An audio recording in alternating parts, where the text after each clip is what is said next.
Angel Reese admits she doesn't like women's college basketball coach. Angel Reese has personal beef with a major women's college basketball head coach. The second-year WNBA star, who played collegiately at the University of Maryland and LSU, has personal beef with a major women's college basketball head coach.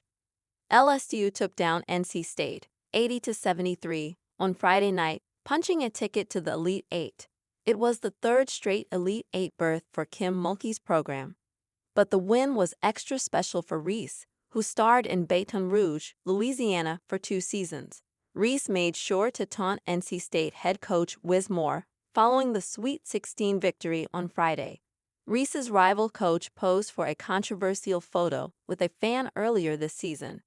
Moore posed with a fan who held up a sign, "Angel Reese stinks." The photo quickly went viral, though it's unclear why Moore posed for it. The photo was taken before an NC State game against Notre Dame. Reese is certainly disliked by many in the sports world, so perhaps it was just a typical hater. NC State coach Wiz Moore is under fire for taking a picture with a fan holding a sign that says Angel Reese stinks at the NC State vs Notre Dame game today. Angel has no connections to NC State, Notre Dame, or the ACC conference, the photo caption read. Unsurprisingly, Reese called out the NC State coach following LSU's win on Friday night. "Oh, and that win was personal. Thank ye," she wrote. "Yeah, just tip your hat to LSU and Coach Kim Mulkey," Moore said after the game. "Same problem we had back with them in November. We just couldn't keep them off the boards. Anissa Morrow, in particular, we knew she was going to be a handful, and she was." LSU is set to take on UCLA in the NCAA Women's Basketball Tournament Elite Eight on Sunday. Tip-off is set for 3 p.m. ET on ABC. UConn's Paige Bueckers needs a black villain to be as popular as Caitlin Clark, ex-NBA star controversially claims. Connecticut Huskies basketball star Paige Bueckers has struggled to find the nationwide acceptance because she doesn't have an African-American rival like Caitlin Clark had in Angel Reese, according to journeyman former NBA player Etan Thomas.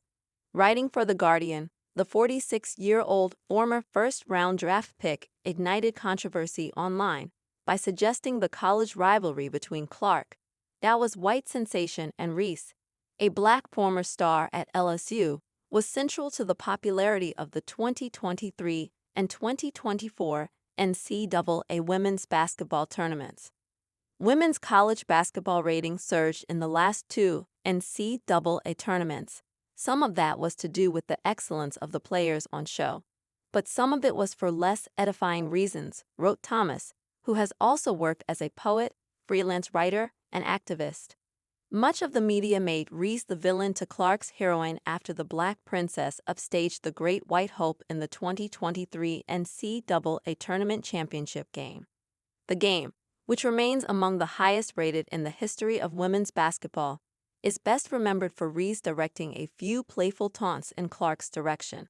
Specifically, Reese recreated wrestler John Cena's "You can't see me" hand-waving gesture, which is something Clark did towards another player earlier in the tournament.